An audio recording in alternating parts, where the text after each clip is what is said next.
இந்த சூழலில் இப்படிப்பட்ட ஒரு கருத்தை அந்த கட்சியிலே புதிதாக சேர்ந்திருக்கிற ஒருவர் கொள்கை புரிதலின்றி பேசியிருப்பது கூட்டணி அரணுக்கு, அரசியல் அறத்திற்கு ஏற்புடையதல்ல. எனவே இடதுசாரி சிந்தனையில் தீர்க்கமான ஆழ்ந்த நம்பிக்கை உள்ள, இன்னும் சொல்ல போனால் இடதுசாரி சிந்தனையும் தாண்டி தமிழ் மொழி, தமிழ் இனம் என்கின்ற அந்த வரலாற்று பின்னணியோடு கூடிய அரசியல் புரிதல் உள்ள மதிப்பிற்குரிய எழுச்சி தமிழர் திருமா அவர்கள் நிச்சயமாக இந்த கருத்தை ஏற்க மாட்டார். நிச்சயமாக இந்த கருத்துக்கு எதிரான நிலைப்பாட்டை அவர் எடுப்பார். இப்படிப்பட்ட கருத்துக்களை கூறியவர்களை அவர் துணை பொதுச் செயலாளர் என்பதையும் தாண்டி கொள்கை புரிதலோடு இருக்கின்ற அவருடைய நண்பர் என்ற முறையில் நான் பதிவு செய்ய விரும்புகிறேன். இதை ஒரு நாளும் அவர் ஏற்க மாட்டார், ஏற்கக்கூடாது என்றும் நான் அவருக்கு வேண்டுகோள் எடுக்கிறேன்.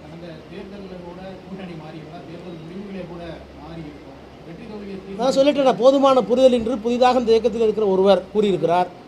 அதனால் அது திருமாவளவன் அவர்களை அவருடைய ஒப்புதலோடு பேசியிருக்க மாட்டார் என்பது என்னுடைய எண்ணம், என்னுடைய துணிவு.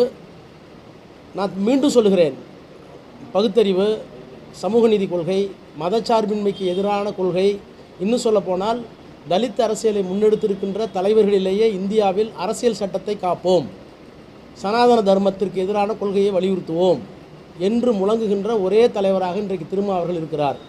அவர் இந்த கருத்துக்களை ஏற்றுக்கொள்ள மாட்டார் என்று நான் நம்புகிறேன். அவர் உரிய நடவடிக்கைகளை மேற்கொள்வார் என்கின்ற நம்பிக்கை எனக்கும் இருக்கிறது, திராவிட முன்னேற்ற கழகத்துக்கும் இருக்கிறது. முதலாக அண்ணன் விடுதலை சிறுத்தையினுடைய தலைவர் எங்களுடைய அண்ணன் திருமாவளவன் அவர்கள் ஆட்சி அதிகாரத்தில் பங்கு என்ற முழக்கத்தை முன்வைத்தது இன்னைக்கு நேற்று இல்லை, தொடங்கிய காலத்தில். ஆதவர்ஜுனா கேட்பது ஒரு பொதுவான கோரிக்கையை தான் நீங்கள் பார்க்கணும். அது அண்ணன் திருமாவளவனுக்கு கேட்டாருன்னு நீங்கள் பார்க்கறது அப்படி பார்க்க வேண்டியது இல்லை. கூட்டணி வைத்துக் கொள்வீர்கள், நான் கேட்குற ஒரு பொதுப்படையாக ஒரு கேள்வி. சரி, ஆதவர்ஜுனா அந்த கட்சி அது பிரச்சனை, இப்போ எங்களுக்கு ஒன்றும் இல்லைல்ல. இப்போ நான் கேட்குறது நீங்கள் பதில் சொல்லுங்கள். கூட்டணி வச்சுக்கிறீங்க, என் வாக்கு உங்களுக்கு வேணும், இவர் வாக்கு வேணும், இவர் வாக்கு வேணும், இவர் வாக்கு வேணும், எல்லாரும் வாக்கையும் வாங்கிட்டு இல்லை நான் தான் நாட்டாமை செய்வேன், நான் தான் ஆளுவேன் அப்படின்னா எப்படி? இதை விட கொடிய சனாதனம் இருக்க? எங்கள் எல்லாரும் வாக்கு வேணும்ல. எல்லாருமே கட்சி ஆரம்பித்தது அவரவர் அதிகாரத்தில் பங்கெடுக்கணும் தான். தம்பி உங்ககிட்ட தான் சொல்கிறேன், கட்சி அதிகாரத்தில் பங்கெடுக்கணும், ஆட்சி அதிகாரத்துக்கு வரணும் தான். நாங்கள் கட்சி ஆரம்பிக்கிறது இவரை முதலமைச்சர் ஆக்குறதுக்கு, இவரை துணை முதலமைச்சர் ஆக்குறதுக்குன்னு இல்லை. இல்லை, எல்லாருக்கும் ஒரு கனவு இருந்தது, ஒரு இலக்கு இருந்ததில்ல. அந்த இலக்கு அவங்க என்ன செய்வாங்க, எங்கள் ஆதரவில் நீங்கள் வெல்றீங்க அப்படின்னா எங்களுக்கு பங்கு தாங்க. இது தர முடியாது, ஏற்கிறோம். ஆனால் நீங்கள் இந்திய ஒன்றிய அமைச்சரவையில் 18 ஆண்டுகள் தொடர்ச்சியாக பங்கேற்றது ஏன்? நாங்கள் கொத்தா செத்து விழுகும்போது அங்கே போய் நின்று எங்களுக்கு எந்த இலாக்கான்னு கேட்டு வாங்கி நீங்கள் வந்தீங்களா இல்லையா? வந்தீங்களா இல்லையா? எல்லா கட்சிகளின் வாக்கையும் வாங்கிட்டு நீங்கள் மட்டும் மந்திரி சபையில் இடம்பெற்று வந்தது எப்படி? அன்னைக்கு விடுதலை சிறுத்தையில் வாக்கு இருந்தது, அன்னைக்கு எல்லாருடைய வாக்கும் இருந்தது இல்லை. அப்போ போய் நீங்கள் மத்திய அமைச்சரவையில் பங்கேற்க முடியுது, அதை கேட்டு பெற தெரியுது. இங்கே அதே போல தானே இங்கே நீங்கள் கேட்போம். அதானே ஜனநாயகம். அதில் இந்திய ஒன்றிய அரசுக்கு ஒன்று இங்கே ஒன்றுன்னா அப்போ அது என்ன சரியான சமமான இருங்க. அது சரியா? அது சரியா இல்லை? உங்கள் வாக்குகள்லாம் வேண்டாம், நாங்களே தான் ஆளுவோம், எங்கள் கட்சிக்காரங்க தான் எல்லா இலாக்காக்களையும் அதிகாரத்தை செலுத்துவாங்க அப்படின்னா நீங்கள் தனிச்சு நில்லுங்க. எங்களை போல இப்போ தனிச்சு நிற்கிறேன், 1 விழுக்காடு 2 விழுக்காடு 3 விழுக்காடு ஒன்றும் இல்லை, முட்டைனா கூட நீ தனிச்சு நின்று காட்டு. என்னோட வலிமை, என்னோட வாக்கு, என்னோட ஆட்சி நடக்கணும் தான் இந்த மக்கள் எனக்கு வாக்கு தந்திருக்காங்க அப்படின்னு நீங்க சொல்லி அதிகாரத்துக்கு வரும்போது யாரு கேட்க போறா? நீங்க தனிச்சு நின்று வெல்லுங்க, அப்புறம் சொல்லுங்க. இல்லைன்னா எல்லாருடைய வாக்கையும் வாங்கி வலிமை பெற்று அதிகாரத்துக்கு வரும்போது பங்கு கொடுங்கன்னு கேட்கறது ஆதவர்ஜுனா பேசுறாரு, எங்க அண்ணன் திருமாவளவன் பேசுறாருன்னு இல்லை. பொதுவான கருத்து இதுதான் சரியா இருக்கும்னு நம்ம சொல்றோம். அதுல என்ன உங்களுக்கு பிரச்சனை? அதுல ஏற்கலையில் யார்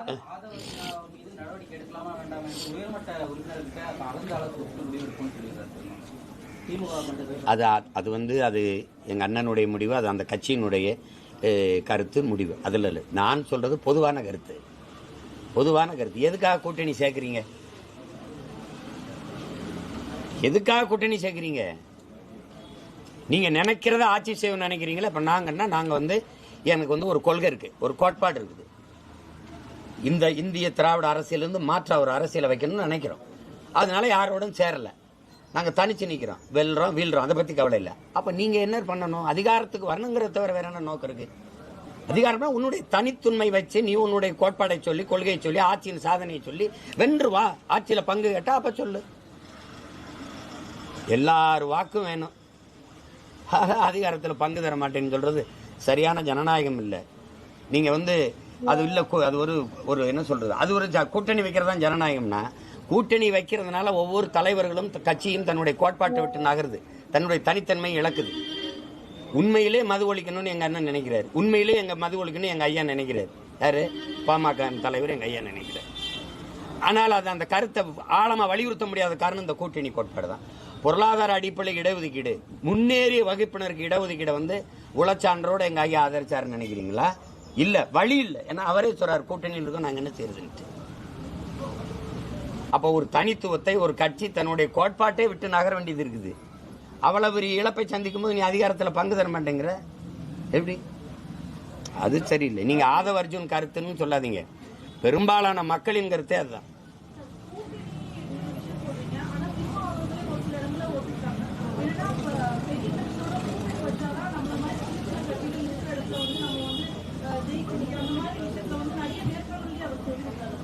அது அண்ணனுடைய கருத்து. அது பெரிய கட்சி சின்ன கட்சிங்கிறது எதை வச்சு தங்கச்சி சொல்றீங்க?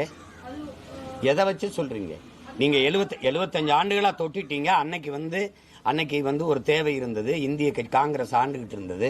வடக்கு வாழுது, தெற்கு தேயுதுன்னு ஒரு கோட்பாட்டை வச்சிங்க. மத்தியில் கூட்டாட்சி, மாநிலத்தில் தன்னாட்சி. நீங்க தமிழ் மொழி மீட்சி, இந்தி திணிப்புக்கு எதிர், அது இதுன்னு பேசுனீங்க. இதெல்லாம் ஏதோ நல்லது செஞ்சிருவாங்க போல இருக்குன்னு நம்பி மக்கள் வாக்கு செலுத்தி அதிகாரத்தை கொடுத்துட்டாங்க. அதை பிடிச்சுக்கிட்டீங்க, கெட்டியா பிடிச்சுக்கிட்டு அமைப்பை பரவலாக்கி குறையோடி போன ஒரு கட்டமைப்பு வச்சுட்டீங்க. நல்ல வலுவா கட்டமைச்சிட்டீங்க. நீங்க பெரிய சிங்காதி சிங்கம், வாக்கு காசு கொடுக்காம வெல்ல முடியலையே, வென்று காட்டுங்க. பெரிய கட்சின்னா என்ன? பெரிய கட்சி நான் பெரிய கட்சி. ₹1 வாக்கு கொடுக்காம 36 லட்சம் வாக்கை பெற்ற நான் தான் பெரிய கட்சி. நீ வா, களத்துக்கு வா. ₹1 காசு கொடுக்காம கூட்டத்தை கூட்டி காட்டு. நீ பெரிய கட்சி, நாங்க ஒத்துக்கிறோம். என்ன பெரிய கட்சி நீ சொல்லுங்க? 50 லட்சம் கொடி கட்டணும், 5000 ட்ரோன் விட்டோம், பேசிக்கிட்டு இருக்கும்போது எந்திரிச்சு போயிட்டு இருக்கான். என்ன கட்சி பெரிய கட்சி? நீ எங்க பேசிட்டு 3 சீட்டு ஆடிக்கிட்டு இருக்கான். நீ எங்க பேசிட்டு பிரியாணியை சட்டி ஆடிட்டு ஓடிக்கிட்டு இருக்கான். கொள்கையும் இல்லை, ஒரு கோட்பாடும் இல்லை, செத்து அடக்கம் பண்ணி பல வருஷம் ஆகிப்போச்சு. காசு கொடுத்தா தான் இருப்பான். தலைவர் பேசிட்டுக்காரு, இருப்பா போகாதப்பான்னு கூட்டத்தை நிறுத்துற காணொலி உங்களுக்கு அனுப்பவா தங்கச்சி? காசு கொடுக்காம வேலை நடக்குமா? உன் கட்சிக்காரன் கூட வேலை செய்ய மாட்டான். அப்புறம் என்ன பெரிய கட்சி? என்ன பெரிய கட்சி? பெரிய கட்சினா வாக்கு காசு கொடுக்காதீங்க. காசு கொடுக்காம வாக்க பெற்றுங்க. நாங்கள் கடந்த காலத்தில் செய்த ஆட்சியின் சாதனையை சொல்லி வாக்கு கேட்க போறோம்னு. 1000 ரூபாய் எதுக்கு? தமிழ் மகனுக்கு 1000 ரூபாங்கிறது 17 மாசம் தேர்தல் இருக்கும்போது இப்ப கொடுக்குறீங்க. ஒரு வாக்குக்கு 17,000 ரூபாய். அதானே? இல்ல உண்மையிலேயே எங்க மேல அக்கறைன்னா நான் நேற்று தான் படிக்க போறோமா?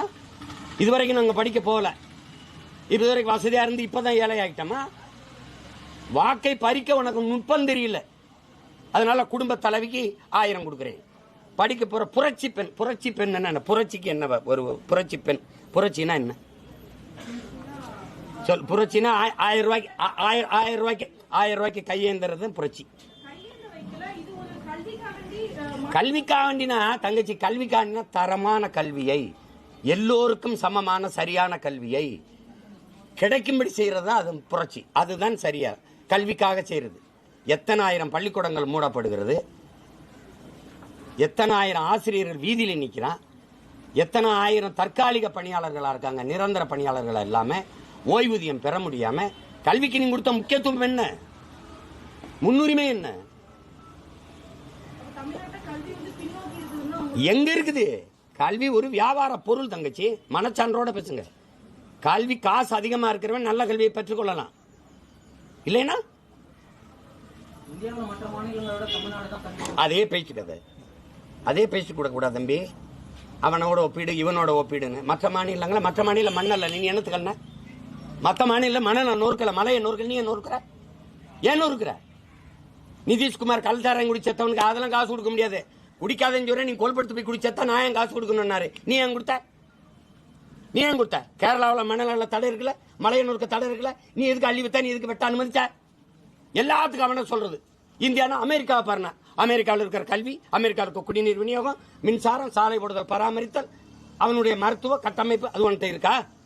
தொட்டதுக்குலாம் அவனை பாரு இவனை பாரு அப்படின்னா எங்க அப்பா ஏன் குடிக்கிறாருன்னா அடுத்த வீட்டுக்கார அப்பனும் குடிக்கிறான் அப்படின்னு எங்க அம்மா சொன்னா நீ ஏற்பியா?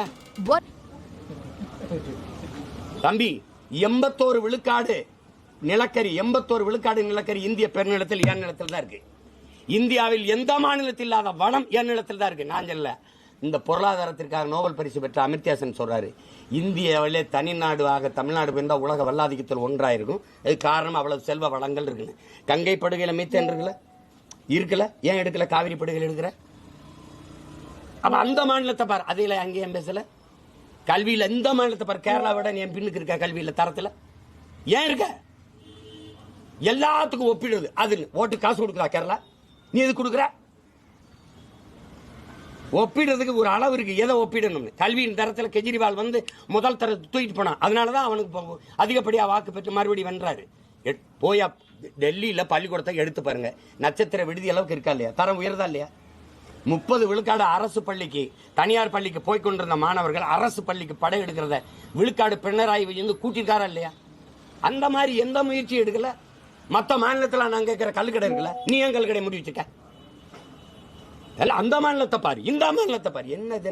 இது என்ன ஓடியா சார், ஓடியா பொழுது பணம் கிடைக்காது அந்த மாதிரி என்ன ஏலமா விடுறேன்? நான் இத்தனை கேள்வி கேட்கிறேன்ல தம்பி, எதுக்காக ஒண்ணுக்கு பதில் சொல்லுங்க. எல்லாம் இருங்க தங்கச்சி, எல்லா மாநில முதலமைச்சரும் இல்ல இப்ப சந்திரபாபு நாயுடு பினராயி விஜயன் எல்லாம் போயிட்டு அமெரிக்காவில் முதலீடை இருக்க போயிருக்கிறேன், ஆப்பிரிக்காவில் முதலீடு இருக்க போயிருக்கிறேன், அரபு நாடுகளில் முதலீடு இருக்க போயிருக்கிறேன், அப்படி போய் ஒன்னும் முதலீடு கொண்டு வரலையா? எந்த மாநில முதலமைச்சர் ஊர் ஊரா போய் கையேந்திட்டு இருக்காரு சொல்லுங்க? 10 லட்சம் கோடி கொண்டு வந்து 31 லட்சம் பேருக்கு வேலை கொடுத்துருக்கோம்னு சொல்றாங்க. 10 லட்சம் கோடி முதலீடு வந்திருக்கா சொல்லுங்க? வந்திருக்கா? இவங்க இலக்கு 30 லட்சம் கோடி, 50 லட்சம் பேருக்கு வேலை. கேட்கும்போது இன்னைக்கு இது காதுல தேனா பாயுது. அது எங்க 10 லட்சம் கோடி?